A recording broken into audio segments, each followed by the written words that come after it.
work, everyone! We're looking to wrap with our two main ladies today. I can already smell our success. What do you mean, looking to wrap? Oh, aren't you the expert now? This upcoming scene is the two musketeers' final confrontation with the Baron. There will be quite a bit of action, but no choreography beyond what we've already rehearsed. Anyway, get ready. Lights, camera, action! The view is beautiful tonight. It reminds me of that fateful night 10 years ago. And now that I've said it, I can even make out the faint fragrance of herbal tea in the air. Enough, villain! It's time that you pay for the death of our mother! My dear Iris, have you forgotten your manners? How can you speak like this to your own father? I'd sooner swallow all of my teeth than call you father. What did I expect? Seems the daughters have turned out to be just as obstinate as their foolish mother. In this world, Mora and status is everything. She thought she could blackmail me using her children and force me to grant her recognition and concessions? Ah, how naive can a woman be? Mother never asked a single thing of you. All she wished was for us to live a peaceful life, just like the others. It was you who personally brewed the poison of prejudice and sent Mother to her death. Compared to that deadly poison, the two bullets that will soon pierce through your heart will be like sweet mercy. And that's exactly why I said you're just as naive as her. Did you really think 2 muskets would be enough to defeat me? So let's see. What is stronger? Mora and power, or the 2 muskets in your hands?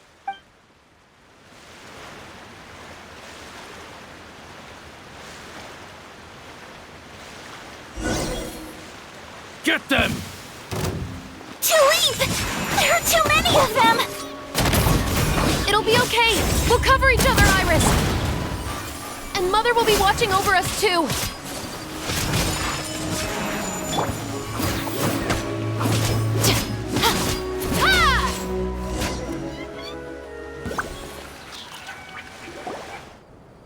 You've lost. To think I'd lose to my own 2 kids. We are no children of yours, and we'll never call that place our home. Then tell me, what did you do all this for? You lost your mother, and will soon kill your father as well. What will you gain in the end, other than sentences for your crimes? We will gain our long-awaited justice.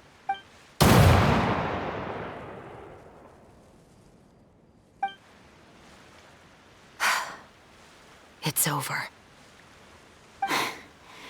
Finally, it's over.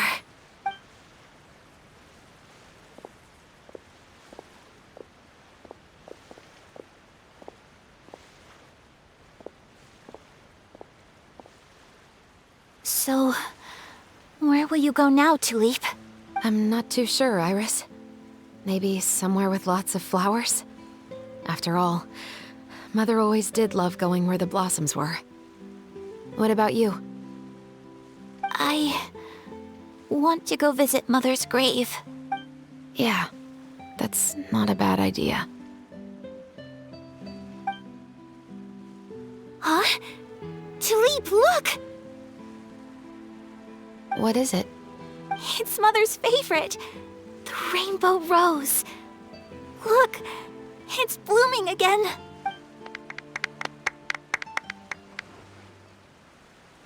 Excellent! That was beyond mesmerizing. Even I didn't expect the scene to go so well. And we got it in a single take. All right, everyone. We've got a wrap for Tulip and Iris. Congratulations, Ayaka and Chevres! Thank you. I didn't expect our parts to wrap so quickly. I wish I could savor the experience for just a bit longer. Paimon totally understands. Paimon's not ready to say goodbye to the clapperboard either. Filming has really been a lot of fun. You were great too, Chevres. The way you said, long-awaited justice. It gave Paimon chills. That is indeed my favorite line in the whole book. I still remember trying to act it out in my room the first few times I read it. Whoa, Paimon would have never guessed you're that type. Who doesn't like stories where the guilty are punished and justice prevails over evil? Don't forget, I'm the captain of the Special Security and Surveillance Patrol. Captain, I have something urgent to report. Please excuse me, everyone. I'll be back in just a moment. It's okay, don't worry about us.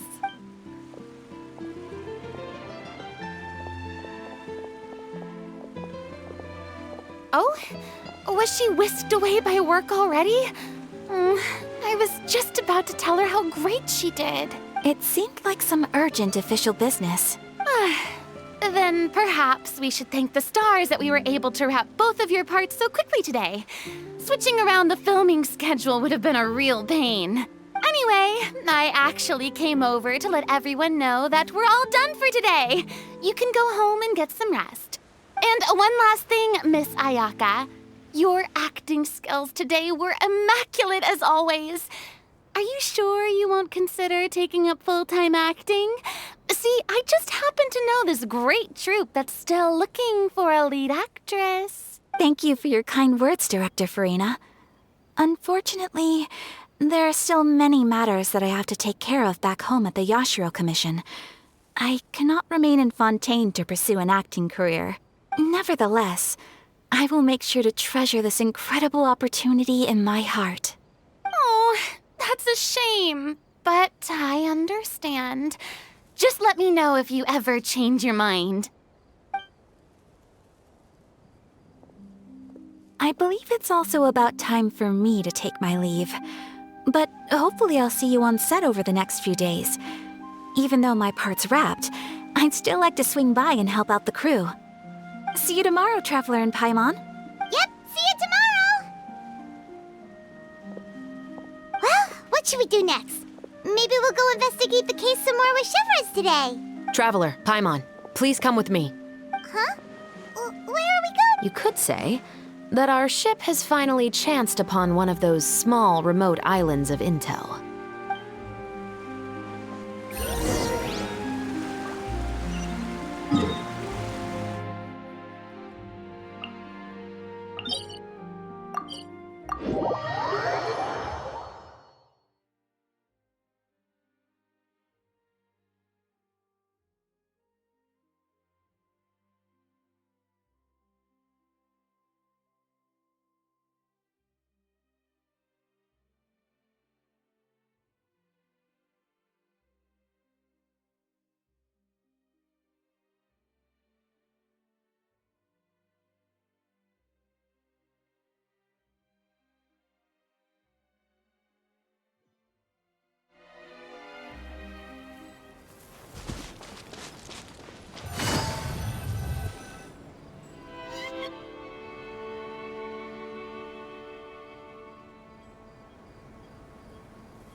Paimon's exhausted.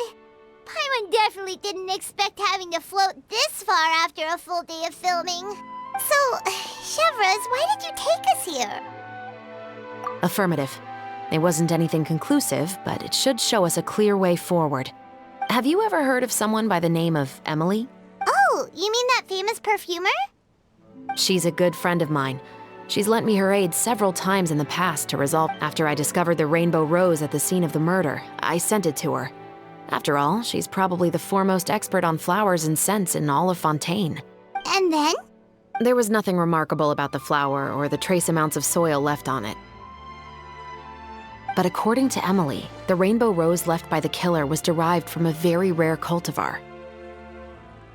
Huh. Paimon didn't know that there were different varieties of rainbow rose. Paimon just thought they grew everywhere in the wild. Flowers that are deliberately cultivated will always show some different features from those that bloom in the wild. We already knew that the rose left at the scene belonged to a special cultivar, but with Emily's expertise, we were able to pinpoint the place where it was first picked from. Oh, Paimon gets it now. So whoever first planted that rainbow rose was probably the killer. Precisely. And after we checked what we learned against some sales records from the past, we discovered that there's only one person in all of Fontaine who could grow and sell this specific cultivar. Really? And who is it? It's the novelist. But didn't you say he had an alibi? To be clear, I haven't changed my mind about him. I still don't think he was the one who pulled the trigger. However, that doesn't mean the true culprit never visited him at his home or never purchased a rainbow rose from his garden. Whatever the case, we will have to confirm a number of things with him. So you mean the next place we need to go is... Yes, we're going to pay him a visit at his home.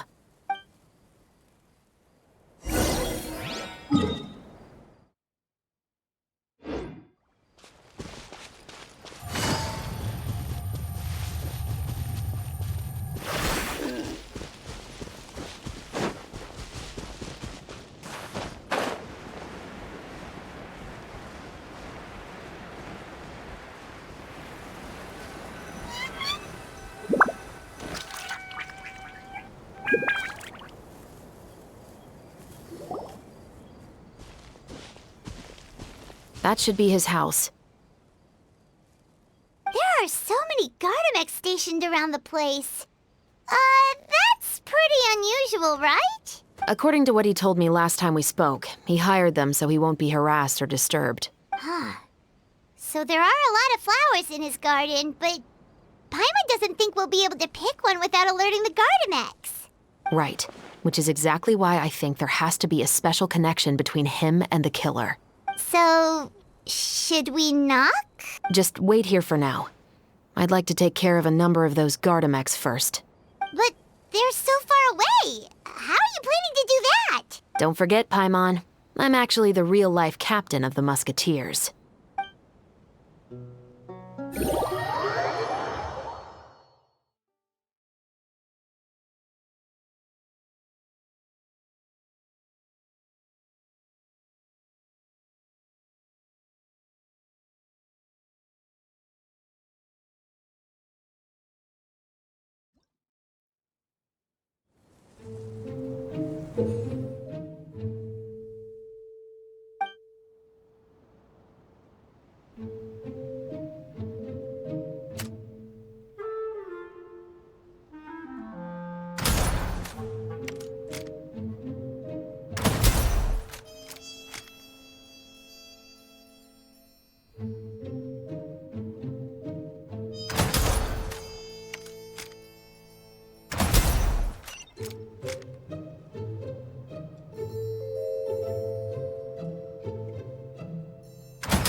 All clear. Let's go. Wait! Paimon's a little nervous now that we know he could be the killer. Can we go over our plan of action again? I'll go knock on the door and make sure it's safe inside. Once we're sure that we're in the clear, I'll ask him to come with us for a quick round of questioning at the guard's headquarters. But can't we just arrest him? We still have no evidence that he's the killer, or that he lent the killer any direct aid. Still, it would be appreciated if you could pick a rainbow rose from his garden for me while I'm talking to him. It'll help the Marachose Phantom confirm Emily's theory. Sure, no problem. Just be careful, Chevreuse.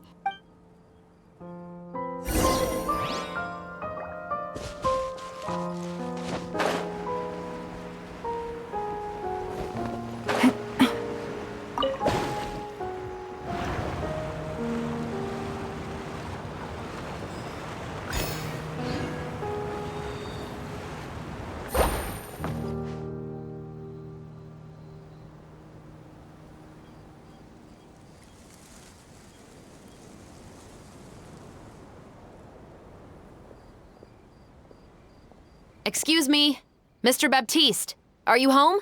Who could it be at this hour? Oh, it's you, Officer Shavras. Would you mind accompanying me to the guard's headquarters, Mr. Baptiste? We would like to ask you some questions about a case. Oh, is it still regarding the murder case from before? I cannot confirm or deny that at this time. So it is then. Listen, I need you to come with me, Mr. Baptiste. Miss Shavras, I'll save you the trouble. Oh, and you two over there? There's no need for you to pick my flowers either. It's not time for them to bloom yet. Oh! Okay.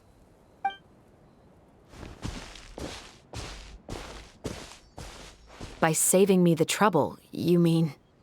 I will confess, I was the killer. Huh? He just admitted he's guilty! Please relax, everyone. I'm not armed. The musket you're looking for has been buried in my backyard.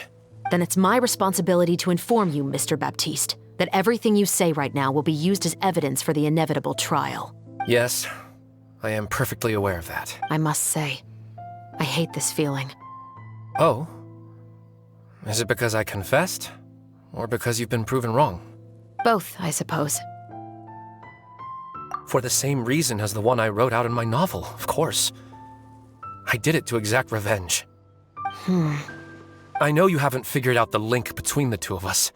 Had you done so, I'd have been taken away to the headquarters a long time ago. But that won't stop me from always remembering his grotesque face. After all, he was the one who killed my mother. Your mother is still healthy and well. You know, I was adopted as a child. I was referring to my birth mother. That was never recorded in the orphanage's records. Please forgive a 6-year-old child for concocting some lies to protect himself after watching his mother die right in front of him. So, your novel, it was like a record of your life? No, of course not. It was a work of fiction with many embellished parts. But I am indeed the illegitimate son of a wealthy and influential man who abused his power to murder my mother. That part was 100% real. But the man you killed didn't have a Mora to his name. He was a hired assassin, an irredeemable beast who sank his fangs into a defenseless woman just for a few bags of Mora. But if that's really the truth, you wouldn't be telling us any of this now. You still haven't managed to take revenge against your father, the true mastermind behind it all. I never thought I'd hear that kind of thing from the captain of the Special Security and Surveillance Patrol. I'm simply skeptical about your motives. It's simple, really. I've grown tired of everything and don't want to shoulder this burden anymore. You may have considered me too soft to pull the trigger. Well, as it turns out, you are exactly right. I've become overwhelmed by the aftermath of the murder. So you're going to call a stop to your revenge, just... The true mastermind is too rich and too powerful for me. I've accepted that I will never be able to avenge my mother alone. And so what? The characters in your book never gave up. Now, Officer Shavras, I'm the one who has killed a man, aren't I? Are you trying to convince me to commit another crime? What's your father's name? How do you plan to prove the veracity of all of your claims? Well, I'd like to speak with you privately. Sure. Why don't we speak privately at the guard's headquarters? No, it has to be here. I must ensure that we won't be overheard. Fine. Let's talk here. When I said won't be overheard, I meant by anyone. I would like to speak with you and you alone.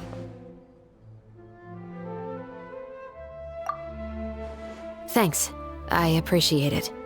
Please stay safe, Shavras. All right. Let's hear it. Will you really believe what I'm about to say? Well, that depends on what you're going to tell me. Fair enough. Fair enough. Then listen closely.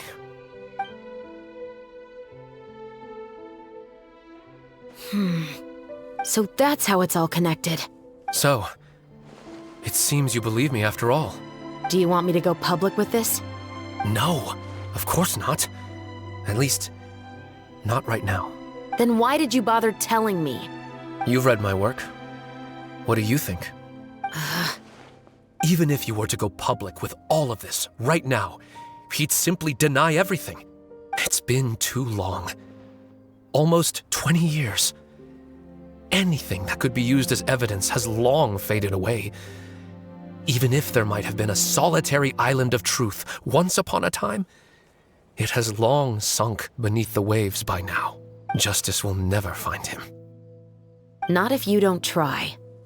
I know that as the captain of the Special Security and Surveillance Patrol, you will always stand on the side of justice. But do you really think a cushy life in prison really constitutes justice for him? I bet he could lead an extremely comfortable life in the fortress of Meripede. What are you trying to say? I've been observing you from a distance. Your portrayal of the musketeer was exquisite. Pull the trigger of justice against him. Let the villain get what he deserves. You want me to let you go so you may complete your revenge? No, Officer Chavras. I know that would be impossible. No. What I'd like is for you to perform the deed on my behalf. Oh, Shivra sure is taking her time. What could they be talking about anyway? Oh, Paimon's worried. What if he decided to attack her? Oh, you do have a point. Still, do you have any idea who the rich person might be? And why the novelist doesn't want us to hear what he's saying to Shivras? Sorry to keep you waiting, you two. Hey, how did your talk go? I've already sent someone to escort Baptiste back to the headquarters for questioning. He wasn't lying about the musket. It was indeed buried in his backyard. But what about the name? Did he tell you the name of the rich guy? Yes, he did. But for now, I have to return to the Special Patrol. There are still a few loose ends I need to tie up. I'll probably be quite busy over the next few days, so apologies if you don't see me on set. All right, Paimon understands if you can't tell us everything you know. We'll just keep an eye on the Steambird then. Actually, there's still something else I need your help with.